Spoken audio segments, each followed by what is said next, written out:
फिर हम लोग आजाद हुए।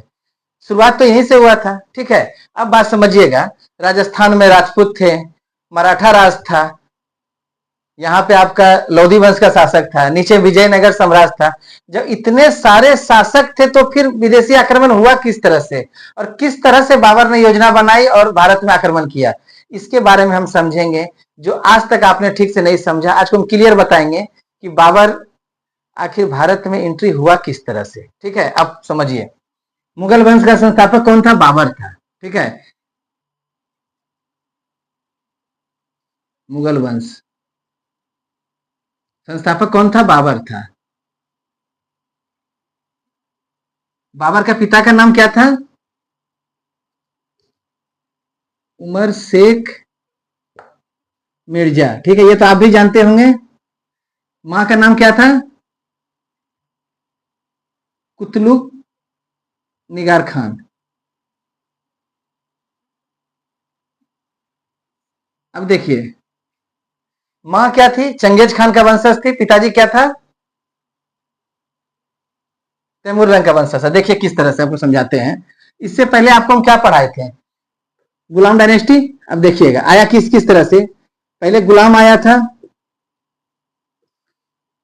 फिर उसके बाद कौन आया वंश? खिलजी वंश आया, फिर तुगलक आया, फिर सैयद आया, फिर लोधी आया। अब देखिए बाबर कहां पर एंट्री किया है? लोधी वंश के समय में आखिरी शासक चल रहा है जिसका नाम है इब्राहिम लोधी। इब्राहिम लोधी, ठीक है। अब बात समझिएगा, बाबर किसका वंशज था? पिताजी का नाम उमर शेख मिर्जा, मां का नाम कुतुब निगार खान। गुलाम वंश का एक शासक था, आपको पढ़ाए होंगे हम, जिसका नाम था इल्तुतमिश। इल्तुतमिश, ठीक है।